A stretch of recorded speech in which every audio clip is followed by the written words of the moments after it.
নমস্কাৰ, পুনৰ মই আহিলোঁ আমাৰে বনোৱা এটা ভাপত দিয়া জোন পিঠাৰ ৰেচিপি লৈ। এই ৰেচিপিটোৰ কাৰণে মই এটা পকা আমৰ এফাল মিক্সাৰ গ্ৰাইণ্ডাৰৰ সৰু জাৰটোত কাটি ল'লোঁ। তাৰপিছত এইখিনি মই গ্ৰাইণ্ড কৰি ল'লোঁ। আমখিনিত মিঠা বঢ়াবৰ কাৰণে আমি এচামুচ গুড়ো ল'ব পাৰোঁ। গ্ৰাইণ্ড কৰি লোৱা আমখিনিত মই 2 চামুচ মলাই ল'লোঁ। তাৰপিছত মিহিকৈ আৰু পুনৰ মই এইখিনি গ্ৰাইণ্ড কৰি ল'লোঁ। এইখিনি গ্ৰাইণ্ড কৰা হোৱাৰ পিছত গেছত মই এটা পেন উঠাই দিলোঁ। পেনটো গৰম হোৱাত ঘৰতে খুন্দি লোৱা ভাত খোৱা চাউলৰ 2 কাপ মিডিয়াম কাপ এটাৰে মই ইয়াত চাউলৰ গুড়ি ল'লোঁ। চাউলৰ গুড়িখিনি লৈ এইখিনি মই লৰাই ভাজি থাকিলোঁ।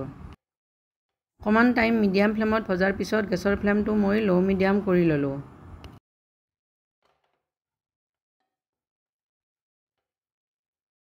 আৰু ল' মিডিয়াম ফ্লেমতে আমি এইখিনি কেঁচা কেঁচা ভাপ যোৱালৈকে লৰাই ভাজি থাকিব লাগিব। এইখিনি মই লৰাই ল' মিডিয়াম ফ্লেমতে ভাজি থাকিলোঁ। এনেকৈ লৰাই ল' মিডিয়াম ফ্লেমতে 4 পৰা 5 মিনিটমান ভজাৰ পিছত মোৰ এইখিনিৰ পৰা কেঁচা ভাপ গ'ল। কেঁচা ভাপ গৈ পেনখনত অকণমান পিছলা নিচিনা হোৱাত মই এইখিনি নমাই ল'লোঁ। গেছৰ ফ্লেম অফ কৰি চাউলৰ গুড়িখিনি এখন পেপাৰত ঢালি মই ঠাণ্ডা হ'বলৈ দিলোঁ। তাৰপিছত এটা পেনত মিডিয়াম কাপ এটাৰে মই 1.5 কাপতকৈ অকণমান বেছি নাৰিকল ৰুকা লৈ ল'লোঁ। নাৰিকলখিনি লৈ সেই কাপটোৰে মই 1/4 কাপতকৈ অকণমান বেছি ইয়াত গুড় ল'লোঁ। কাটি লোৱা গুড়খিনিৰে সৈতে নাৰিকলখিনি মই মিহলি কৰি ল'লোঁ।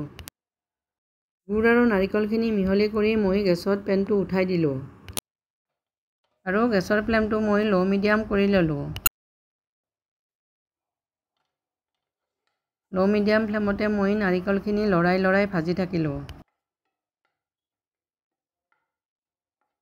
ল' মিডিয়াম ফ্লেমতে নাৰিকলখিনি লৰাই 3 পৰা 4 মিনিটমান ভজাৰ পিছত মোটামুটি ভজা খাই আহিল।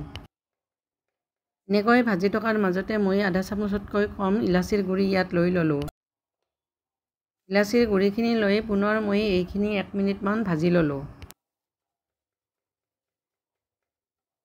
1 মিনিটমান ল' মিডিয়াম ফ্লেমতে পুনৰ ভজাৰ পিছত ইয়াৰ পৰা এটা ধুনীয়া গোন্ধ আৰু অকণমান জৰজৰীয়া নিচিনা হোৱাত মই গেছৰ ফ্লেমটো অফ কৰি ল'লোঁ। নাৰিকলখিনি ভাজিবলৈও মোক ল' মিডিয়াম ফ্লেমতে 4 পৰা 5 মিনিটমান সময়ৰ প্ৰয়োজন হ'ল। তাৰপিছত ভাজি লোৱা নাৰিকলখিনি মই এটা বাউলত নমাই ল'লোঁ আৰু এইখিনি ঠাণ্ডা হ'বলৈ দিলোঁ। এতিয়া মিক্সাৰ গ্ৰাইণ্ডাৰৰ মই মিডিয়াম জাৰটো ল'লোঁ। যিহেতুকে ভাজি লোৱা চাউলৰ গুড়িখিনিত গুটি হৈছে সেয়ে এইখিনি মই গ্ৰাইণ্ড কৰি ল'ম। এই মিক্সাৰ গ্ৰাইণ্ডাৰৰ মিডিয়াম জাৰটোত মই ভাজি লোৱা চাউলৰ গুড়িখিনি লৈ ল'লোঁ আৰু এইখিনি মিহিকৈ গ্ৰাইণ্ড কৰি ল'লোঁ। গ্ৰাইণ্ড কৰি লোৱা চাউলৰ গুড়িখিনি মই এখন ডাঙৰ থালত ঢালি ল'লোঁ। তাৰপিছত চাউলৰ গুড়িখিনিত মই প্ৰয়োজন অনুযায়ী অকণমান নিমখ ল'লোঁ। নিমখখিনি লৈ চাউলৰ গুড়িখিনি মই ভালদৰে মিহলি কৰি ল'লোঁ। গ্ৰাইণ্ড কৰি লোৱা আমখিনিৰে এইখিনি এতিয়া মই মঠি ল'ম। এই জাৰটোৰ পৰা আমখিনি অলপকৈ লৈ মই এইখিনি মঠিবলৈ লাগিলোঁ।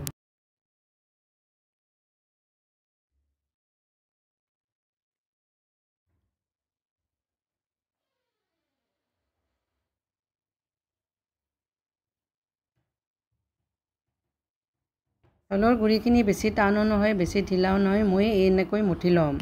গ্ৰাইণ্ড কৰি লোৱা আটাইখিনি আম লোৱাৰ পিছত এইখিনি অকণমান শুকান হৈ থকাত ইয়াত মই প্ৰথমে এচামুচ গাখীৰ ল'লোঁ। গাখীৰ চামুচ লৈ এইখিনি মই ভালদৰে মিহলি কৰি ল'লোঁ।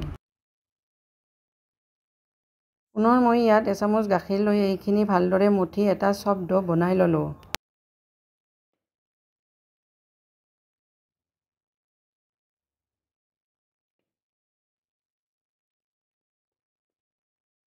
মঠি লোৱা চাউলৰ গুড়িখিনি শুকাই নাযাবলৈ আমি ভিজা টাৱেল বা ৰুমালেৰে ঢাকি ৰাখিব পাৰোঁ।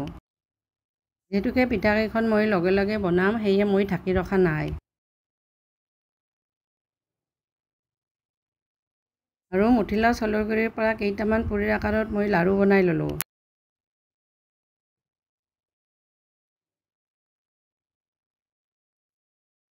ভিডিঅ'ত দেখুওৱাৰ দৰে লাড়ু এটা হাততে পকাই লৈ মই পুৰিৰ আকাৰত হাততে বেলি ল'লোঁ।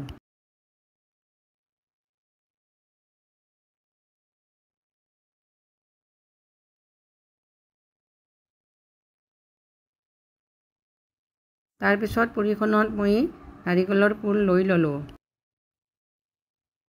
নাৰিকলৰ পুৰখিনি লৈ ভিডিঅ'ত দেখুওৱাৰ দৰে 2টা মূৰ চেপি মই জোনৰ আকৃতিত পিঠাখন বনাই ল'লোঁ। ছাইডবিলাক মই হাতেৰে ভালদৰে চেপি দিলোঁ যাতে ই খোল খাই নাযায়। ভিডিঅ'ত দেখুওৱাৰ দৰে নবনাই আমি পুৰিকেইখন বেলিও ল'ব পাৰোঁ।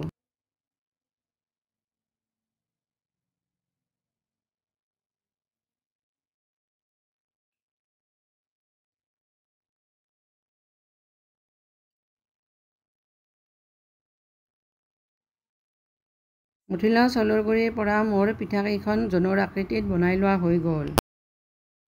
এতিয়া পিঠাখিনি মই ভাপত দিম, সেয়ে এখন চালনী ল'লোঁ। তাৰপিছত চালনীখনত মই ৰিফাইন তেল ভিডিঅ'ত দেখুওৱাৰ দৰে ভালদৰে সানি ল'লোঁ, যাতে পিঠাকেইখন দিলে আঠা খাই নাযায়।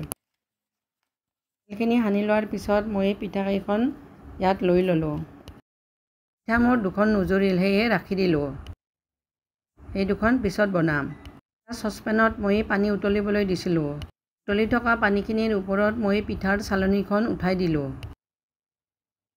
তাৰপিছত এখন ঢাকনিৰে ঢাকি পিঠাখিনি মই 15 পৰা 16 মিনিটমানৰ কাৰণে ৰাখি দিলোঁ।